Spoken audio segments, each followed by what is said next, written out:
"The footstool's broken, Clara. Get over here and take its place," Victor Montgomery sneered, his voice dripping with entitlement, demanding the unthinkable from Clara Williams in his opulent Napa Valley estate.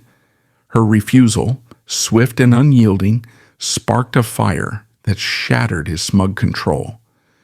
"Don't push your limits," he raged, his arrogance blinding him to the absurdity of his cruelty. Across the table, James Davenport, his would-be partner, saw only a delusional tyrant unraveling. Clara's defiance not only toppled a $2 billion deal, but exposed the fragility of power built on inhumanity. Join us in this gripping tale of courage and consequence, where one woman's stand redefines justice. If you love this story, don't forget to like and subscribe for more tales of triumph awaiting you. Clara Williams' hands trembled as she polished the silver cutlery, each knife catching the faint glow of dawn seeping through the kitchen windows of Victor Montgomery's Napa Valley estate. Her calloused fingers, rough as the burlap sacks she'd hauled in her youth, moved with a rhythm born of necessity, not choice. The air carried the warm bite of fresh-baked bread and rosemary, a cruel mockery of the home she hadn't seen in months. Her chest tightened, a familiar ache. $4,000 for Maya's leukemia treatment due Monday. The eviction notice taped to her apartment door flashed in her mind, its red ink bleeding into her thoughts like a wound. "Your dignity isn't your work, Clara," her mother's voice whispered, a gospel hymn against the clatter of silver. "It's who you are." At 30, Clara's eyes, sharp as obsidian, held a fire she'd learned to bank.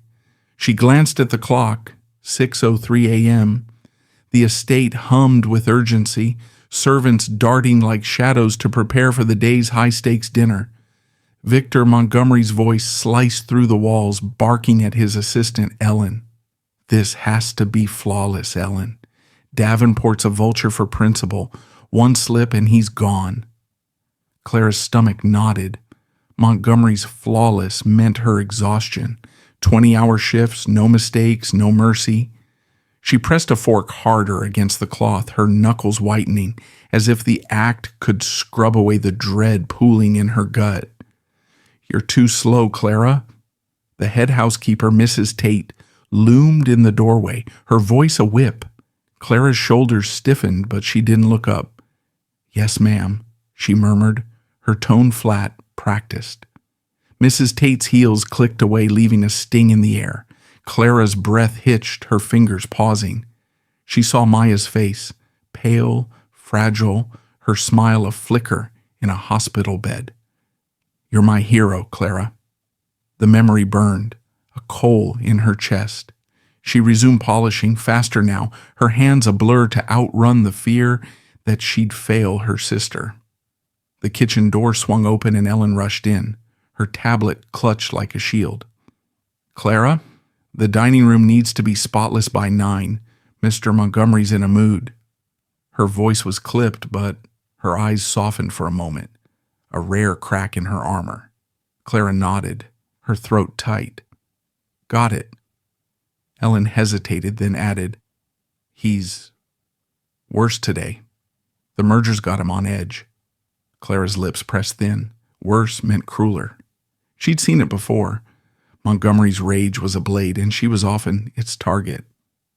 Clara moved to the dining room, her apron brushing against her thighs, the fabric heavy with sweat and time. The room was a cathedral of opulence, oak panels gleaming, chandeliers casting prisms over a table set for power. She adjusted a crystal goblet, her reflection distorted in its curve, a stranger's face stretched thin by worry. Her fingers lingered on the glass, cold against her skin, as she thought of the hospital's sterile halls, Maya's small hand in hers. Just keep going, she told herself, but the words felt hollow, like a prayer unanswered. "Clara," Montgomery's voice thundered from the hall. She flinched, nearly dropping the goblet. He strode in, his tailored suit sharp as a guillotine, his face a mask of controlled fury. "Why isn't this table done? Do you have any idea what's at stake? His blue eyes bore into her, cold as the steel she polished. Clara's pulse raced, but she lowered her gaze, her voice steady. I'm finishing now, sir. Montgomery snorted, a sound laced with disdain. You'd better. I don't pay you to dawdle. He turned away, but his words lingered, a weight pressing on her spine. She resumed her work, her hands moving faster, but her mind churned. He doesn't see me. None of them do.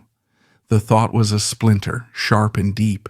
She'd been invisible her whole life, first in the fields, then in houses like this, where her labor propped up their wealth. But Maya saw her. Maya needed her. Clara's jaw tightened, her polishing a silent rebellion against the erasure. As she set the last plate, a server, Marcus, slipped in, his young face tense. Clara, watch yourself today. Montgomery's out for blood. His whisper was urgent, his eyes darting to the door. Clara nodded, a flicker of gratitude warming her chest. Thanks, Marcus. He vanished, leaving her alone with the table, its perfection a fragile shield against the storm she felt brewing. She stepped back, her breath shallow, the room's grandeur mocking her. The merger with Harvest Global, worth $2 billion, hung over the estate like a guillotine. Davenport, the investor, was coming. His mantra, character drives capital, a whisper among the staff. Clara didn't know him, but she knew Montgomery's cruelty. If Davenport was watching, what would he see? Her hands clenched, the cloth crumpling in her fist. I'm not invisible, she thought. The words a spark in the dark. Not to Maya, not to myself. The clock struck 7 a.m., its chime a warning. Clara's heart thudded, her body braced for the day's demands. Montgomery's voice echoed again, distant but sharp, a predator circling. She smoothed her apron, her fingers tracing the worn fabric, and whispered to herself, for Maya. The words were a vow, a tether to her purpose. But as she turned to leave, a shadow crossed her mind, a premonition that today would test more than her endurance. It would test her soul. Victor Montgomery's polished loafers clicked a frantic rhythm on the hardwood floor of his office, each step a pulse of dread he refused to name. The Napa Valley estate, bathed in the gray light of 8 a.m., felt like a cage despite its grandeur. His fingers tugged at his silk tie, loosening it as if it choked more than his neck. Sweat beaded on his brow, a traitor to the cool air. As he glanced at the framed Forbes cover on the wall, his face smug and untouchable, now a mocking ghost. The stack of emails on his desk burned hotter. The board's latest salvo, questioning his aggressive tactics at Apex Foods. Vultures, he muttered, his voice a low growl, circling for my bones. The merger with Harvest Global was his lifeline, a $2 billion deal to cement his legacy. But James Davenport, the investor holding the keys, was a puzzle Montgomery couldn't solve, a man who prized character over profit. Montgomery's jaw clenched, his teeth grinding. Character was a luxury he'd long discarded, traded for power that felt like ash in his mouth today. He paced faster, his shadow slicing across a Persian rug, each step a battle to outrun the doubt gnawing at his ribs. The door creaked and Ellen slipped in, her tablet clutched like a lifeline. Her blouse was crisp, but her eyes betrayed exhaustion, a mirror to the staff's silent strain. Sir, the board's pushing for updates on the merger, she said, her voice steady but thin. They're concerned about your reputation with the staff. Montgomery stopped, his gaze snapping to her, sharp as a blade. Concerned? He spat, his hands balling into fists. They want results, Ellen, not feelings. This deal will shut them up. His voice trembled, not with fear, but with the weight of a throne he'd built on sand. Ellen hesitated, her fingers tightening on the tablet. They mentioned complaints, sir, from the staff about how you handle things. Her words were careful, a tightrope over his temper. Montgomery's laugh was a jagged thing cutting the air. Handle things? I built Apex Foods from nothing. I know I'm harsh, Ellen, but this is business. Power closes deals, not kindness." He waved her off, but his hand shook, betraying the crack in his armor. He turned to the window, Napa's vineyard sprawling below, their calm a lie against the storm in his chest. "They're watching me," he thought, his breath shallow. The board, Davenport, even the staff, they were all waiting for him to falter. He saw his father's face, a fleeting memory. Those hard eyes, that voice. Weakness loses everything, Victor. He'd spent decades proving he wasn't weak, crushing anyone who dared suggest it. Yet now, with the merger on a knife's edge, weakness felt closer than ever. His fingers grazed the desk, cold mahogany grounding him, but the doubt lingered, a whisper he couldn't silence. "Sir?" Ellen's voice pulled him back. "The dining room's almost ready. Clara's finishing the setup." Montgomery's lip curled at the name. Clara, always there, always working. Her quiet competence a silent rebuke. "She better not screw this up," he said, his tone venomous. "Davenport's coming at 9:30. I want perfection." Ellen nodded, her face unreadable, and slipped out. Montgomery's gaze lingered on the door, his mind flickering to yesterday. Clara's calm eyes as he'd screamed about a smudged glass. Useless, he'd called her, the word a reflex. But her steadiness had unnerved him, a mirror to something he'd buried long ago.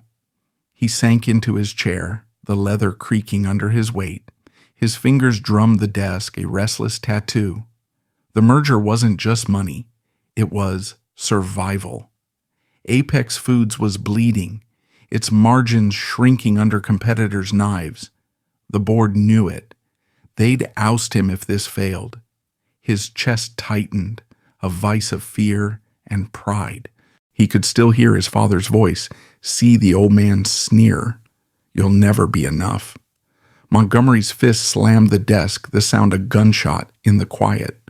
"I am enough," he hissed to no one, his voice raw, a plea as much as a vow, but the doubt clung, sticky as blood. He knew his cruelty, knew it drove the staff to whispers, to fear. He'd seen it in Ellen's flinch, in Clara's lowered eyes. Part of him wanted to stop, to be the man Davenport might respect. But kindness was a chain, a weakness that could cost him everything. Power was his shield, his sword. He stood straightening his tie, his face hardening into the mask he wore best. "No mercy," he murmured, the words a mantra to drown the guilt. The clock chimed 8:15, a sharp note that cut through his thoughts. Davenport would arrive soon, and with him, judgment. Montgomery's pulse quickened, his hands clenching as he pictured the dining room, the deal, the eyes watching his every move. He strode toward the door, his steps deliberate, each one a defiance of the fear clawing at his heart. But as he reached for the handle, a shadow flickered in his mind, a premonition that today would unravel more than a deal. It would unravel him. James Davenport's footsteps echoed softly in the foyer of Montgomery's Napa Valley estate, the polished marble cool beneath his worn loafers. At 60, his frame carried the weight of a life built from nothing, his gray hair a crown of hard-won wisdom. His tailored suit, understated yet precise, clashed with the ostentatious chandeliers overhead, their prisms scattering light like broken promises. He'd arrived early, 9:30 a.m., his habit of punctuality a quiet rebellion against the chaos of wealth. His mantra, "Character drives capital," pulsed in his veins, a compass for every deal, every handshake. Today, it would guide his judgment of Victor Montgomery, whose $2 billion merger hung like a sword over Apex Foods. Davenport paused by a wine rack, its bottles gleaming like trophies. Voices drifted from the shadows. Two servers, their aprons stained with haste, huddled near a corner. "Montgomery tore into Clara yesterday," one whispered, her voice tight with indignation. a smudge on a glass, and he called her useless in front of the whole staff. The other server, a young man with nervous eyes, shook his head. She just took it. Always does. Davenport's brow furrowed, a crease deepening in his weathered face. His fingers tightened around his briefcase, the leather creaking.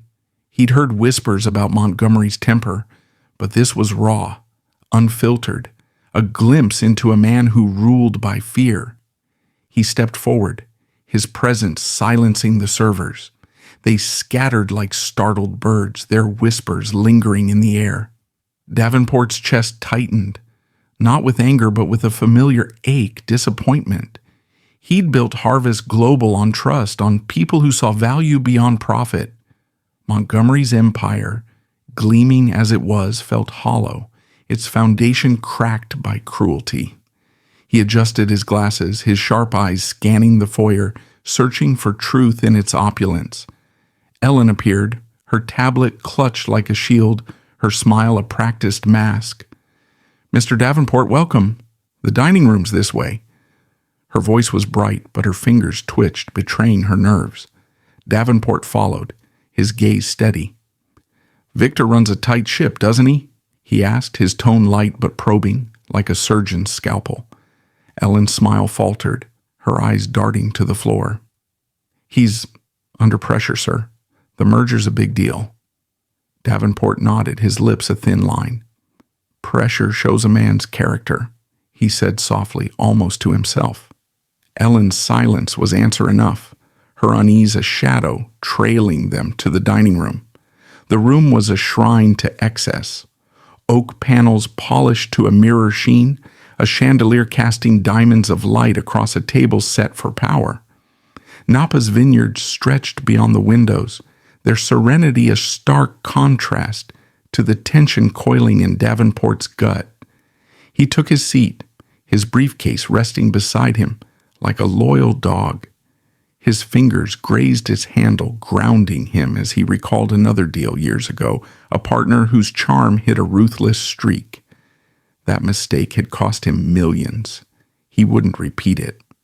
Clara slipped into the room, a tray of crystal goblets balanced in her hands. Her apron was crisp, but her eyes held a storm, dark and restless. Davenport watched her, noting the precision of her movements, the way her shoulders braced against an invisible weight. She adjusted a goblet, her fingers trembling slightly, and for a moment, their eyes met. Hers widened, then dropped, a flicker of shame or fear, he couldn't tell. His heart sank. She's used to being unseen, he thought, the realization bitter. He'd seen it before, in factories, in boardrooms.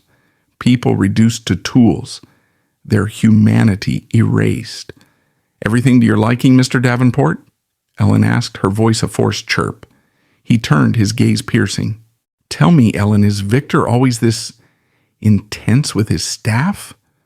The question hung like a blade, its edge softened by his calm tone. Ellen's fingers froze on her tablet, her breath catching. "He's passionate about results, sir," she managed, her smile brittle. "The merger's got everyone on edge." Davenport leaned back, his eyes narrowing. "Passion's a fine word," he said, his voice low, "but it's how a man treats those beneath him that tells me who he is." Ellen nodded, her face pale, and excused herself, her heels clicking a hasty retreat. Davenport's gaze returned to Clara, who worked in silence, her hands steady now, as if pouring her strength into the task. He saw his younger self in her, the grind, the sacrifice, the fight to be more than a cog. His jaw tightened, a resolve forming. Montgomery's empire might shine, but its cracks were showing, and Davenport was watching. The clock ticked closer to 9:45, each second a drumbeat of anticipation. Montgomery's voice echoed from the hall, sharp and commanding, a predator closing in. Clara's shoulders stiffened, but she didn't falter, her hands moving with quiet defiance. Davenport's fingers drummed softly on his briefcase, his mind racing. He'd come to evaluate a deal, but he was beginning to see a a man whose cruelty might cost him more than he knew. The air grew heavy, charged with the promise of a reckoning. As Montgomery's shadow loomed in the doorway, Davenport's eyes sharpened, ready to judge not just a merger, but a soul. Clara's pulse thrummed in her ears, a war drum drowning the clink of crystal goblets on her tray. The dining room's opulence, polished oak, Napa's vineyards framed in gold light, felt like a cage as she set each glass with trembling precision. Her apron clung to her skin, damp with sweat, a second skin of servitude. At 9:45 a.m., the air crackled with tension, the estate's pulse quickening as the merger meeting loomed.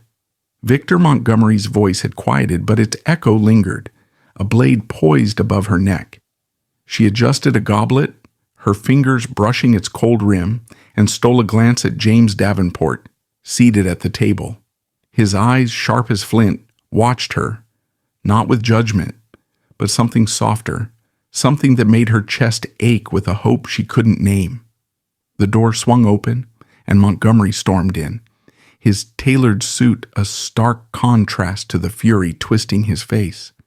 His presence sucked the air from the room, leaving only the acrid scent of his cologne.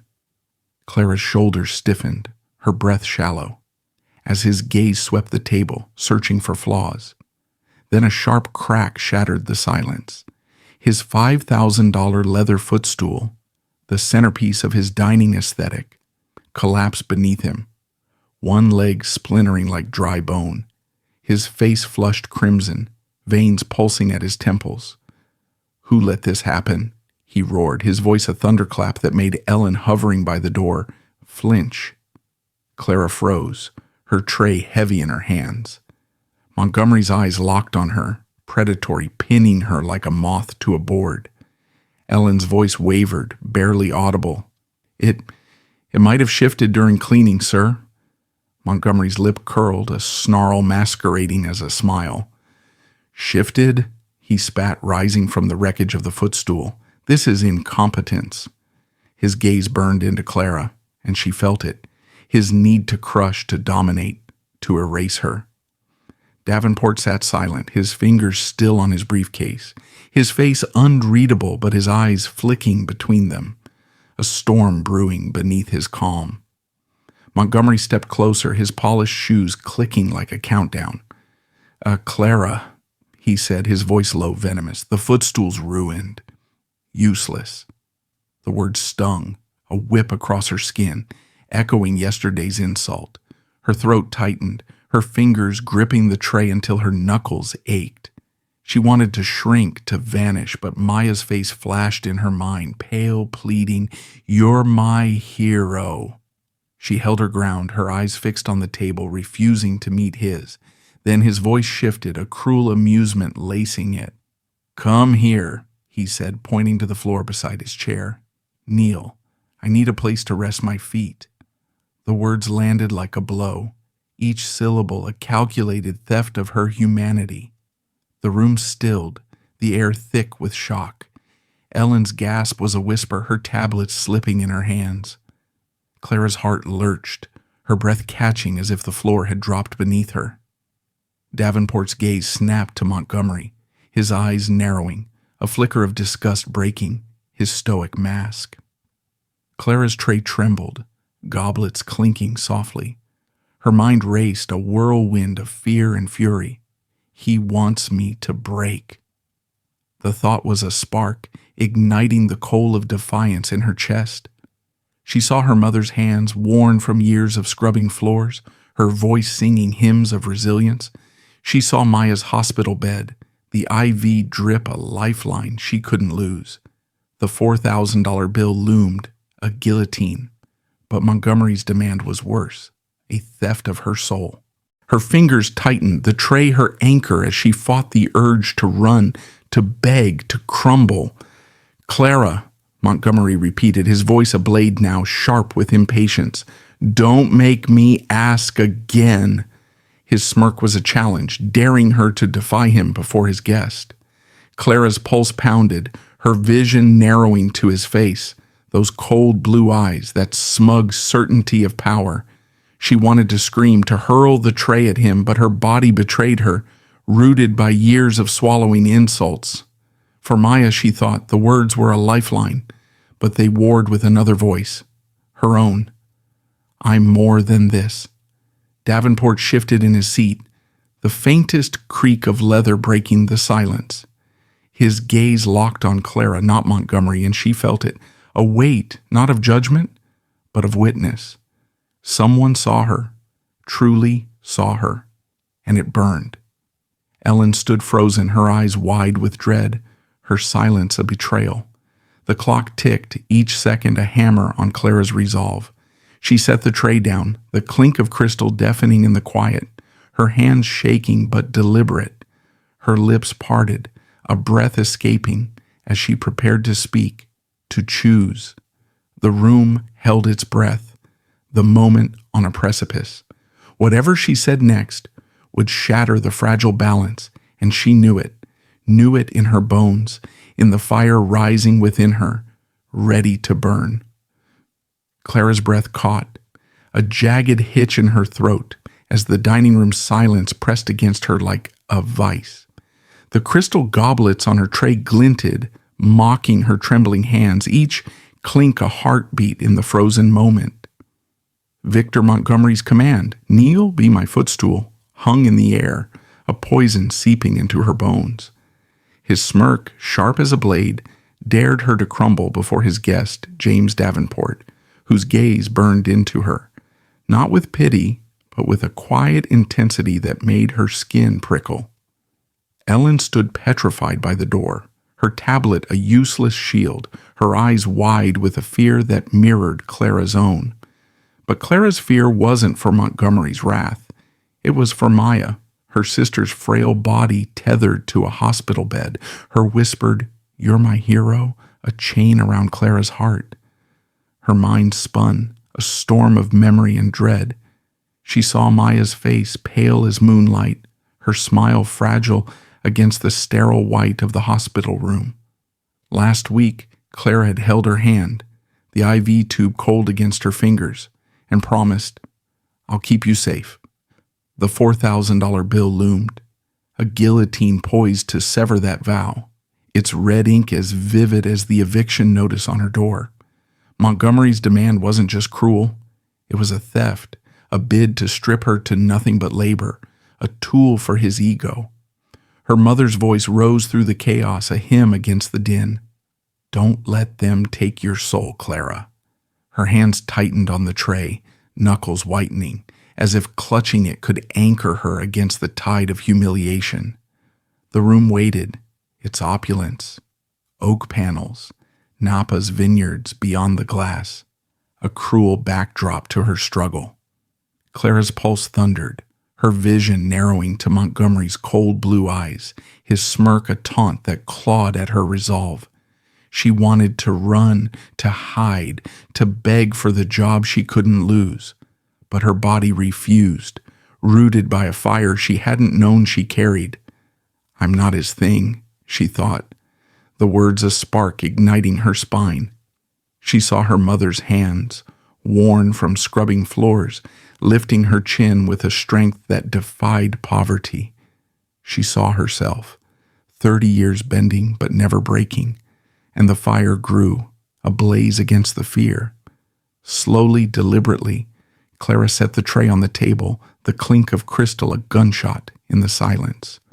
Her hands shook, but her movements were steady, each motion a defiance of the weight crushing her chest. She straightened, her 5'5" frame unyielding, and met Montgomery's gaze. His eyes narrowed, sensing rebellion, but she held firm, her breath shallow but sure.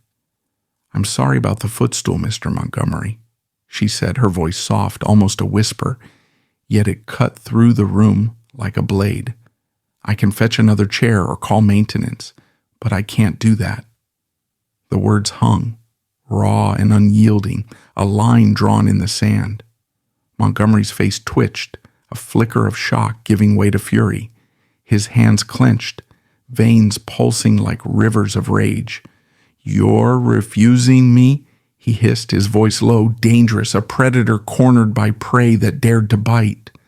Clara's heart pounded, her palms slick with sweat, but she didn't flinch. For Maya, she thought, the vow a shield, but it was more than that. It was for herself, for the girl who'd once dreamed beyond these walls. Her mother's hymn swelled in her mind, a melody of resilience, and she clung to it, her anchor in the storm. Davenport's chair creaked, a subtle shift that drew her eye. His gaze was locked on her, not Montgomery, and in it, she saw something. Recognition, respect, a mirror to her own defiance. It steadied her, a lifeline in the chaos. Ellen's breath caught, her tablet slipping slightly, her silence a weight Clara felt but refused to carry. The servers in the hall, Marcus among them, hovered like ghosts, their eyes wide, witnessing her stand. Clara's fingers curled into fists, her nails biting her palms, the pain grounding her. I'm a person, not a thing, she thought, the words a mantra, a fire that burned brighter with each second she stood tall. Montgomery stepped closer, his shadow swallowing the light. You think you can defy me? He snarled, his voice rising, a whip meant to break her. In my house, before my guest? His eyes blazed, but beneath the fury Clara saw a crack, fear perhaps of losing control.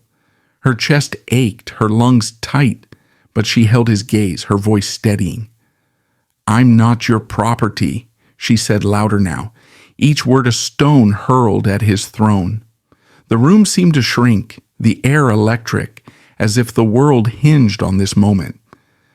Davenport's fingers tightened on his briefcase, his silence louder than Montgomery's rage. Clara's heart raced, her body braced for the fallout, but something shifted within her, a spark of freedom, fragile but fierce. She'd crossed a line, and there was no going back. The dining room, with its chandeliers and vineyards, felt smaller now, its grandeur dwarfed by her stand. As Montgomery's fury coiled ready to strike, Clara felt the weight of her choice, heavy but hers alone. The fire in her chest burned on, a beacon in the dark, promising a reckoning she couldn't yet see. Victor Montgomery's face contorted, a mask of rage splitting at the seams, as Clara's words, I'm not your property, hung in the air like a guillotine's blade. His veins pulsed, a roadmap of fury across his temples, his fists clenching until the knuckles gleamed white. The dining room, with its oak-paneled walls and chandelier light, seemed to shrink under the weight of his wrath. You dare defy me? He roared, his voice a thunderclap that shook the crystal goblets on the table. In my house, before my guest. His eyes, cold as Arctic ice, bored into Clara, demanding submission, but she stood unyielding, her 5'5" frame a pillar against his storm. Her palms stung where her nails bit into them. Her breath shallow, but her gaze held steady, a quiet fire burning through the fear. Clara's heart pounded, a drumbeat drowning the echo of Montgomery's voice. She felt the weight of every eye. Ellen's, wide and frozen by the door. Marcus's, peering from the hallway, his jaw tight, and James Davenport's, sharp and unblinking, a witness to her rebellion. Montgomery's words were venom, meant to crush her, to reduce her to the nothing he saw. You're fired, Clara. The threat loomed, unspoken but imminent, a blade poised to sever her lifeline to Maya's hospital bills. Yet her mother's hymn sang in her blood, a defiant melody. Don't let them take your soul. She straightened further, her spine steel, and spoke, her voice clear, cutting. I'm a person, not a thing.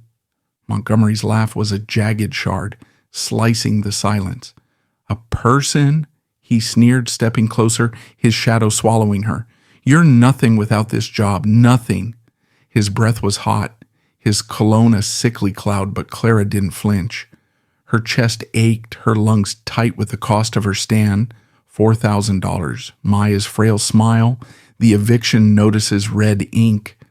But the fire in her burned hotter, fueled by years of swallowed insults of being unseen. For Maya, she thought. But it was more. For the girl who'd once dreamed of a life beyond these walls. For the woman she was now, refusing to kneel. Ellen's tablet slipped, a soft thud against her thigh, her gasp a whisper in the charged air. Marcus shifted in the hallway, his hands clenched as if ready to step in but held back by fear. Davenport's chair creaked, his fingers still on his briefcase, his silence a weight that pressed against Montgomery's rage. Clara felt it all, their eyes, their breaths, the room's pulse, but she held Montgomery's gaze, her own eyes dark and unyielding. "You think you can humiliate me?" she said, her voice low but fierce, each word a stone hurled at his throne. "I'm worth more than your money." Montgomery's face purpled, his voice rising to a bellow. "You're fired!" he spat, the words a whip cracking through the room. "Get out! No pay, no reference, nothing!" His arm swept the air, as if to erase her, his fury a tempest meant to break her. Clara's hands trembled, her nails drawing blood from her palms, but she didn't move. The weight of his words crashed against her, jobless, penniless, Maya's treatment in jeopardy. But her resolve held, a rock against the tide. She turned, her steps slow, deliberate, toward the door, each one a defiance of his wealth, his power, his cruelty. Davenport's gaze followed her, his eyes narrowing, not at her, but at Montgomery. The investor's silence was deafening, a judgment sharper than words. Ellen's breath hitched, her tablet clutched like a lifeline, her face pale with the terror of witnessing rebellion. Marcus, in the hallway, took a step forward, then stopped, his eyes locked on Clara, a mix of awe and fear. "You're done, Clara!" Montgomery shouted after her, his voice cracking, betraying a crack in his armor. Fear, perhaps, of her defiance, of what it revealed. Clara paused at the door, her hand on the frame, her heart a furnace. "I'm not done," she thought, the words a vow, a spark that refused to die. Montgomery turned to Davenport, his face still flushed, his voice forced into a strained calm. "Sorry for the disruption, James," he said, waving a hand as if to dismiss the chaos. "Let's continue. The merger." His words faltered as Davenport's chair scraped back, a slow, deliberate sound that cut through his bluster. Clara glanced back, her breath catching, as Davenport's eyes met hers for a fleeting moment, recognition, respect, a mirror to her fire. Her chest tightened, not with fear, but with something new, something fragile, hope. The room held its breath, the air electric with the weight of what was to come. Montgomery's hand shook, his mask of control slipping, as he sensed the shift, a reckoning he couldn't name. Clara's steps echoed in the hallway, each one louder than his shouts, a rhythm of defiance that reverberated through the estate. She didn't look back again, but she felt Davenport's gaze, Ellen's silence, Marcus's awe, all trailing her like a shadow. The storm had broken, and though she stood on the edge of ruin, Clara felt alive, her soul unbowed, her fire blazing. The dining room door closed behind her, a soft click that promised more than an end. It promised a beginning. The dining room's silence was a blade, sharp and final, as Clara's footsteps faded down the hall. Victor Montgomery's chest heaved, his breath ragged, his face a mottled red as he tried to claw back control. The chandelier's light glinted off the crystal goblets, mocking the chaos of his unraveling. "Sorry for the disruption, James," he said, his voice a forced growl, each word a brick to rebuild his crumbling throne. "Let's continue. The merger." His hand waved, dismissive, as if Clara's defiance was a speck of dust, easily brushed away. But his eyes betrayed him, darting to the door where she'd vanished, a flicker of fear beneath the fury. He'd crushed others before, servers, assistants, rivals, But Clara's steady gaze, her quiet, "I'm a person," had pierced something he couldn't name. James Davenport sat motionless, his hand still on his briefcase, the leather worn smooth by years of decisions like this one. His gray eyes, sharp as a hawk's, fixed on Montgomery, not with anger, but with a cold clarity that chilled the room. His jaw tightened, the lines on his face deepening, etched by a life of weighing men's souls. Clara's words echoed in his mind, not a thing. And he saw her trembling hands, her unyielding spine, the fire in her eyes that refused to be snuffed. He'd seen that fire before, in his own youth, in the faces of those who built his empire.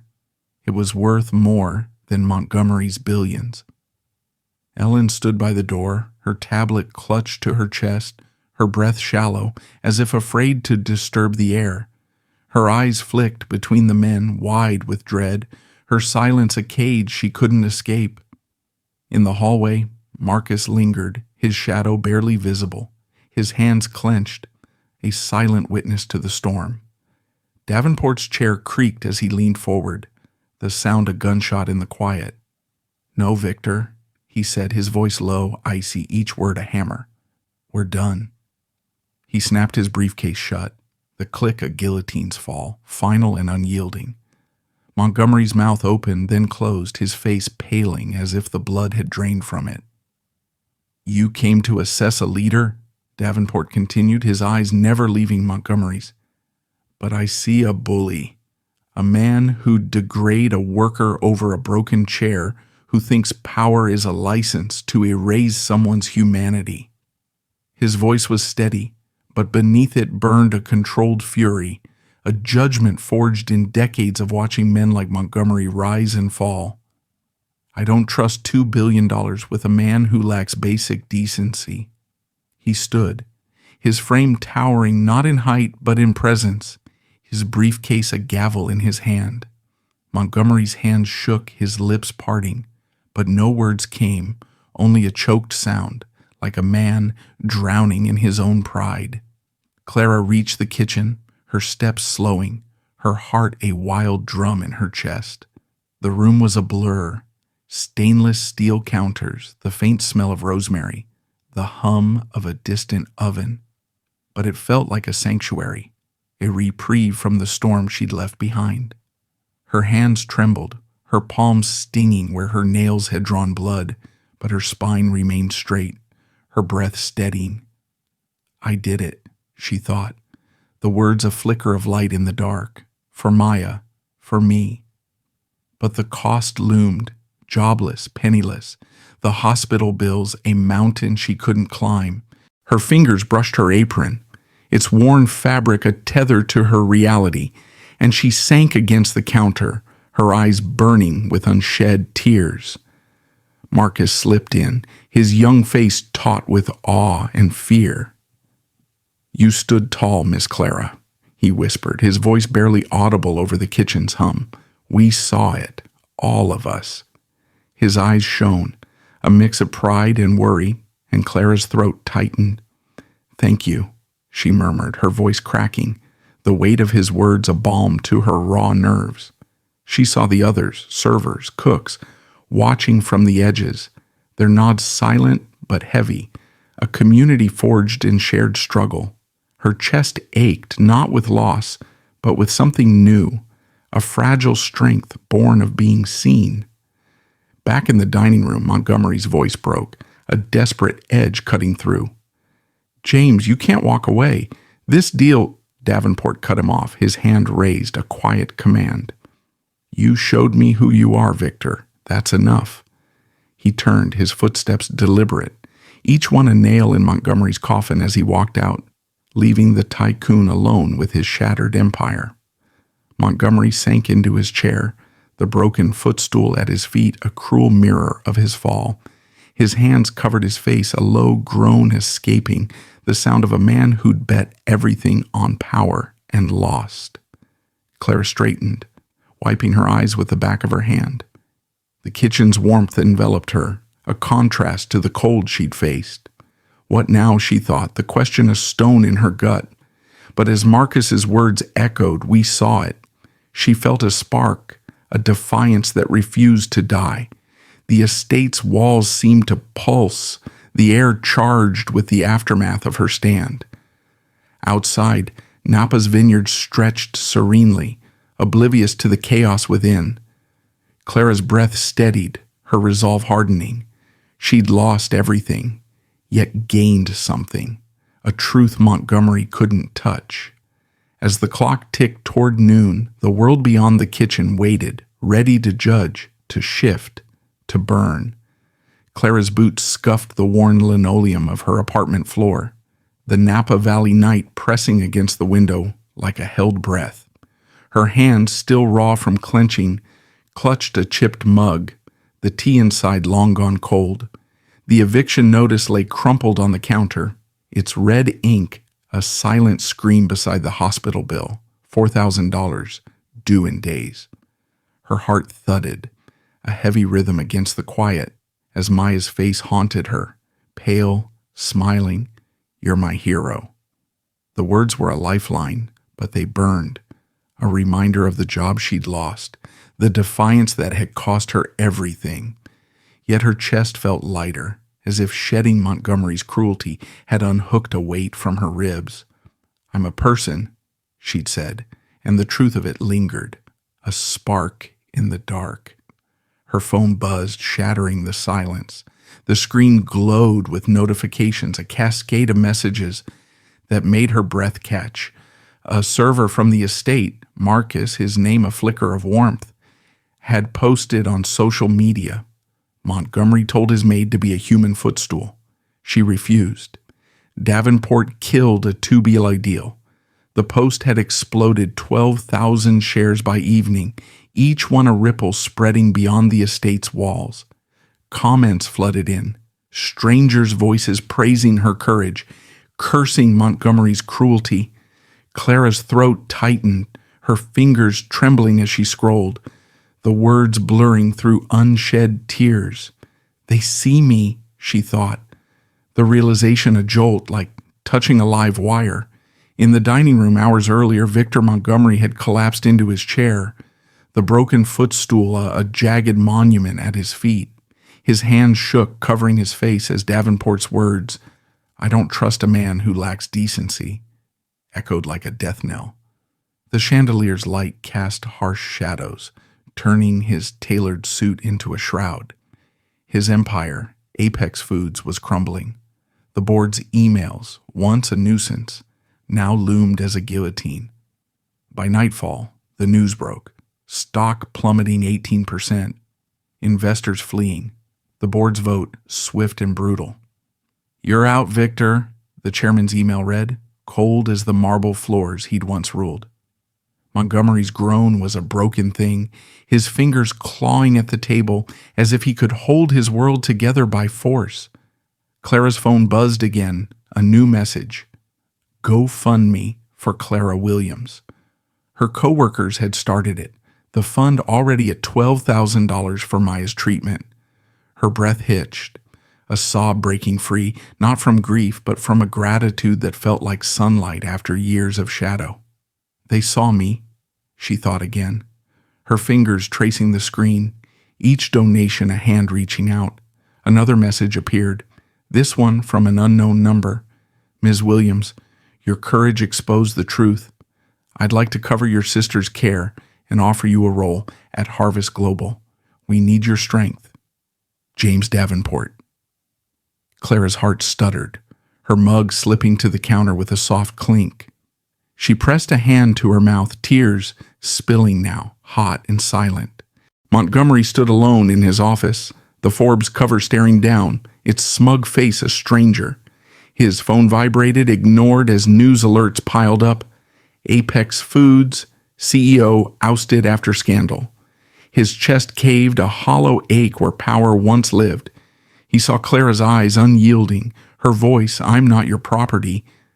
A blade that had cut deeper than he'd admit. He'd chosen cruelty, thinking it strength, but it had been his undoing. His fingers grazed the desk, cold and lifeless, as he whispered, "What have I done?" The words were ash, too late to save him. Clara stood by her window, Napa's stars glinting above, their light a quiet promise.